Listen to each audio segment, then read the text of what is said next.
اب چونکہ ایک ویڈیو وائرل ہو چکی ہوئی ہے، لہٰذا ہماری رسپانسبلٹی ہے کہ ہمیں ایک فل ٹاس ملی ہے تو ایک چھکا مارا جائے باؤنڈری سے باہر. وہ پیر شلوار شاہ آپ نے ویڈیو دیکھی ہوگی. یعنی ابھی تک تو ہم نے سنا تھا گھوڑے شاہ، ٹھیک ہے جی، کتے شاہ بھی ہے ایک، سید بگیاڑ شاہ، یہ اسلام آباد ہائی وے کے اوپر مزار ہے. وہ اسٹیشن کتے کو بگیاڑ کہتے ہیں نا، سید بگیاڑ شاہ. کاں والی سرکار بھی تسی سنیا سی، بلیاں والی سرکار بھی، ٹھیک ہے جی. اور اب یہ شلوار شاہ، پیر شلوار شاہ سرکار. کچھ بھی ہو سکتا ہے جی پاکستان کے اندر، تو آپ کچھ بھی ایکسپیکٹ کریں. جب جہالت ہوگی تو آپ کے سامنے یہ ساری چیزیں آئیں گی. تو وہ ویڈیو آپ دیکھیں، اس ویڈیو کے اندر باقاعدہ یعنی ایک مزار کے اوپر سینکڑوں کی تعداد میں مختلف کلرز کی شلواریں لٹکی ہوئی ہیں درخت کے اوپر. یعنی ٹاکیاں تو ہم نے دیکھی ہیں مختلف مزارات کے اوپر، وہ تو چلیں کوئی بندہ لے کے جاتا ہے، شلواریں. اور وہ جو بندہ ویڈیو ریکارڈ کروا رہا ہے وہ کہہ رہا ہے کہ اس کے بارے میں لوگوں کا عقیدہ یہ ہے کہ جس کی کوئی منت یا مراد پوری نہ ہوتی ہو تو وہ شخص جو شلوار پہن کے آیا ہوا ہے نا وہ اتار کے وہاں لٹکائے گا، اور ساتھ کوئی ریزرو شلوار بھی نہیں لے کے آنی.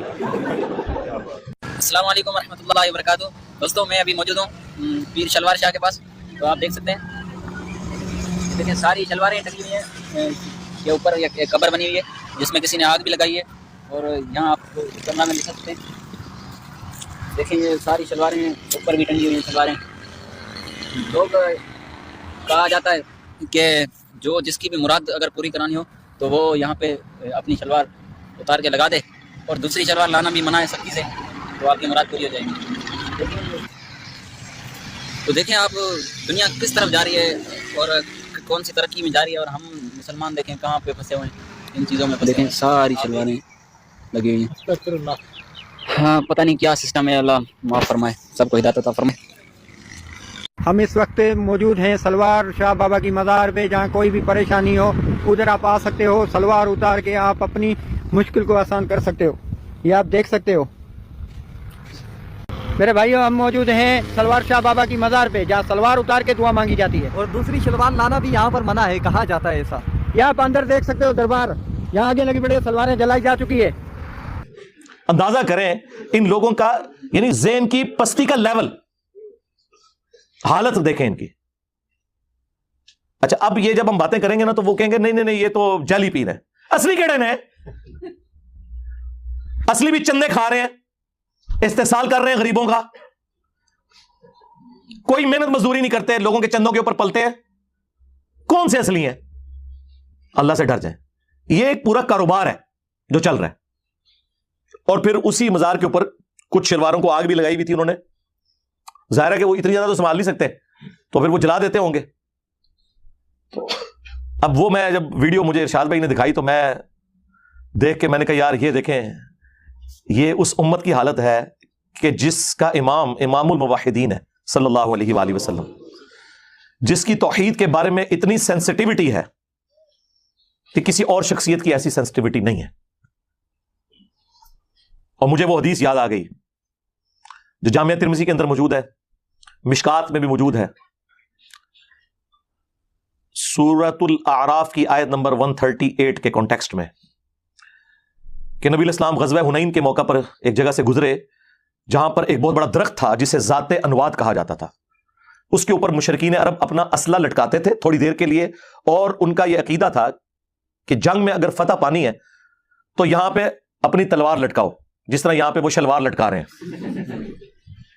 ہوں دیکھ لو انہاں دی نسبت کدے نال ہے. تو صحابہ کرام میں سے کچھ نے کہا یا رسول اللہ صلی اللہ علیہ وآلہ وسلم، آپ بھی ہمارے لیے کوئی درخت مقرر کر دیں برکت کے لیے. اللہ اکبر، اندازہ کریں. حالانکہ وہ یہ نہیں کہہ رہے تھے ہم نے درخت کی پوجا کرنی ہے، یہ تو کہتے نہیں مزار کے آگے کوئی جھک بھی گیا تو کیا ہوا، نہ تو اس کی انگلیاں مڑ کے قبلہ رخ ہوئی ہیں، نہ ناک کی ہڈی لگی ہے، سجدہ کہاں سے ہو گیا. تو یہاں تو کچھ بھی نہیں تھا، صرف اتنا کہا کہ ایک درخت مقرر کر دیں. متبرک چیز تو ہم بھی مان رہے ہیں نا، حجر اسود کو چومتے بھی ہیں. صحابہ کرام کا تو شرک کا کہیں شائبہ بھی نہیں تھا. بس اتنی بات کی تو نبی علیہ السلام نے کہا سبحان اللہ، اللہ پاک ہے. معذوف تھا عما یشرکون، ہر اس شرکی عقیدے سے جو لوگ اس کی طرف منسوب کرتے ہیں. تم نے تو آج وہی بات کر دی جو موسیٰ کے ماننے والوں نے کر دی تھی.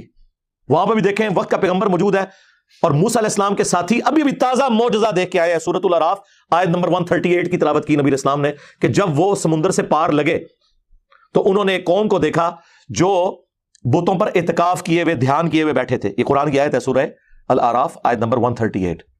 تو انہوں نے کہا کہ اے موسیٰ آپ بھی اللہ کا کوئی بت ہمارے لیے مقرر کر دیں کہ ہم اس پہ دھیان کریں. جس طرح یہاں پہ آپ ہندو دیکھ رہے ہیں نا, وہ کہتے ہیں ہم بھی اسی خدا کو مانتے ہیں کہ بھگوان کا جو بت ہے نا یہ دھیان کرنے کے لیے ہے. حالانکہ ان کی کتابوں میں بھی اسٹیچو بنانا حرام ہے, جس طرح ہماری کتابوں میں بھی یہ شلواریں لٹکانا حرام ہے, لیکن یہ لوگ کر رہے ہیں. تو نبی علیہ السلام نے فرمایا آج تم نے وہی بات کر دی جو موسیٰ علیہ السلام کے ماننے والوں نے کی تھی. اور موسیٰ علیہ السلام نے اس وقت کیا کہا تھا, اے اللہ اس جاہل قوم سے میں تیری پناہ میں آتا ہوں. یعنی وقت کا پیغمبر موجود ہے اور ان کے ساتھی, میں صحابہ کرام نہیں کہتا, پھر کہیں گے تو ان کا چھڑی سے, تو وہ یہ کر رہے ہیں. اور یہ پھر انہوں نے کر بھی دیا بعد میں.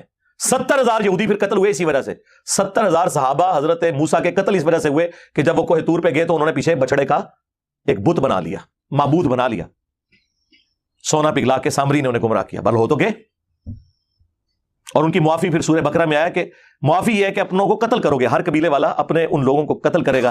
قتل مرتد کی سزا آئی.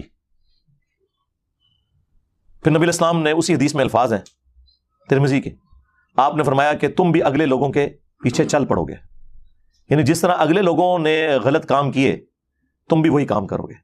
اور یہ جو اگلا حصہ ہے نا, یہ بخاری اور مسلم میں بھی ہے کہ اللہ کی قسم, یہاں پہ الفاظ موجود ہے ترمذی میں, اللہ کی قسم تم بھی اگلے لوگوں کے طریقے پہ چل پڑو گے. اور بخاری مسلم کے الفاظ ہیں, اللہ کی قسم تم بھی اگلے لوگوں کی پیروی شروع کر دو گے, قدم با قدم, بالشت بر بالشت, حتیٰ کہ ان میں سے کوئی گوہ کے سوراخ میں داخل ہوا تم بھی پیروی کرتے ہوئے یہی کام کرو گے.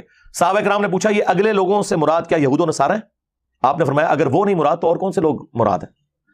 یعنی نبی علیہ السلام نے پہلے ہی فرما دیا کہ جو اگلی امتوں میں شرکیہ عقائد اور نظریات تھے اس درجے میں تو نہیں, لیکن اس کے قریب قریب اس امت میں بھی آ جائیں گے, اور وہ ہم دیکھ رہے ہیں اپنی آنکھوں سے. تم بھی اگلے لوگوں کی پیروی شروع کر دو گے. یہاں پہ دیکھ لیں کیا کچھ ہو رہا ہے. انہوں نے بھی اپنے مولویوں کو اپنا رب مانا ہوا تھا. سورہ التوبہ کی آیت نمبر 31, اتخذوا احبارہم ورہبانہم اربابا من دون اللہ. یہود و نصارہ نے اپنے علماء کو اور جوگیوں کو, راہبوں کو, صوفیوں کو اپنا رب مان لیا تھا اللہ کے مقابلے پر. اور اسی آیت کے کانٹیکسٹ میں ایک حدیث ہے جامعہ ترمذی کے اندر جو شاہ ولی اللہ دہلوی نے حجت اللہ البالغہ میں تقلید کے خلاف کوٹ کی ہے کہ عدی ابن حاتم رضی اللہ تعالیٰ عنہ مسلمان ہوئے, جو مشہور فیاض حاتم تائی کے بیٹے تھے. پہلے نصرانی تھے تو کہنے لگے یا رسول اللہ قرآن میں ایک آیت ایسی ہے جو مجھے کھٹکتی ہے, مجھے اس کا فہم سمجھ نہیں آیا کیونکہ میں خود نصرانی تھا, ہم نے تو کبھی اپنے علماء اور بزرگوں کی پرستش نہیں کی تھی. تو آپ صلی اللہ علیہ وآلہ وسلم نے فرمایا کہ کیا تم اپنے علماء اور جوگیوں, صوفیوں, راہبوں کے کہنے کے اوپر اللہ کی حلال کردہ چیز کو حرام اور حرام کردہ کو حلال نہیں ٹھہرا لیتے تھے ان کے فتووں کے اوپر؟ تو انہوں نے کہا ایسا ہی تھا یا رسول اللہ. تو فرمایا یہی تو ان کو رب بنانا ہے. اب اس سے کیا مسئلہ کلیئر ہوا کہ قرآن و سنت کے دلائل کے مقابلے پر آپ نے بزرگوں کی بات نہیں ماننی, ورنہ آپ انہیں خدا مانے ہوئے ہیں کیونکہ شریعت کا کسٹوڈین تو خدا ہے یا اس کے بہاف پہ اس کا پروفٹ ہے صلی اللہ علیہ وآلہ وسلم. اور دوسرا یہ بھی پتا چلا, یہ جو آپ کو کہانیاں کراتے ہیں نا علماء سے پوچھ کے چلیں. اللہ تعالیٰ کے محبوب علیہ السلام کیا فرما رہے ہیں کہ علماء جو فرما رہے ہیں نا وہ قرآن و سنت سے پوچھ کے چلنا ہے. کیا مولوی صحیح ہے کہنا کہ نہیں؟ آگے سے تو عدی بن حاتم کو چاہیے تھا نا کہ یا رسول اللہ میں کوئی عالم دین تو نہیں تھا اس وقت, میں کیسے دیکھتا, یہ تو علماء کا کام ہے. اس کا مطلب مولوی جو بتائیں ریفرنس چیک کرنا ہے. یہی تو ہم کہہ رہے ہیں ہاں کہ مرنے سے پہلے اے مسلمان کر لیں اس پہ غور, کتابوں کا خدا اور ہے بابوں کا خدا. اور یہ اللہ کے نبی خود فرما رہے ہیں کہ عدی بن حاتم تجھے کر لینا چاہیے تھا غور کہ کتابوں میں کیا نازل ہوا ہے اور بابے تیرے کچھ اور کہہ رہے ہیں. ایتونی بکتاب من قبل ھذا او اثارۃ من علم ان کنتم صادقین. اے نبی ان سے فرماؤ اگر قرآن کو نہیں مانتے لاؤ جو تمہارے پاس کوئی کتابیں موجود ہیں نا ان میں سے مجھے بتا دو کوئی اس قسم کے شرکی عقائد اس میں لکھے ہوں یا انبیاء کے آثار, کوئی احادیث چلتی ہوں, سنت کا علم ہو, اگر تم سچے ہو. ایتونی بکتاب من قبل ھذا, کتاب کا ذکر بھی آ گیا, او اثارۃ من علم, اور علم کے آثار, کتاب بھی اور علم بھی. اسی کو میں نے علمی کتابی کر دیا کہ نہ میں بابی میں ہوں مسلم علمی کتابی. کہنے کتنے لکھا ہے جی سورہ احقاف میں لکھا ہوا ہے. یہ کہاں لکھا ہوا ہے کہ جی مرنے سے پہلے مسلمان کر لے اس پہ غور, کتابوں کا خدا اور ہے بابوں کا خدا اور جی جامعہ ترمذی میں حدیث موجود ہے, آؤ نا داڑھ تلے. ہاں ویسے تو آپ کہتے ہیں جی دیکھیں جی ڈاکٹر اقبال نے تو حدیث کا ترجمہ کر دیا شعر کے اندر. وہ زمانے میں معزز تھے مسلمان ہو کر اور تم خار ہوئے تارک قرآن ہو کر. یہ ترجمہ ہے مسلم شریف کی اس حدیث کا جو مشکات میں بھی ہے کہ اللہ تعالیٰ اس کتاب کی وجہ سے قوموں کو عروج دے گا اور اس کی وجہ سے زوال پذیر کرے گا.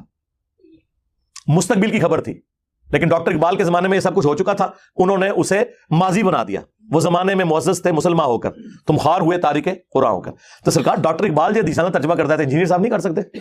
میرے دیکھ لیں یہ سارے جتنے اشعار اور سلوگن ہیں یہ حدیث کے ترجمے ہیں. یہ ادیب نے حاتم کی جو حدیث اتخذوا احبارہم ورہبانہم اربابا من دون اللہ، یہ اس کا ترجمہ ہے کہ مرنے سے پہلے اے مسلمان کر لے اس پہ غور، کتابوں کا خدا اور ہے بابوں کا خدا اور. اگرچہ بابے اسی خدا کو مانتے ہیں لیکن ان کوالٹیز کے ساتھ نہیں مانتے جو کتابوں کے اندر آئی ہیں. اور نہ میں وابی، نہ میں بابی، میں ہوں مسلم علمی کتابی.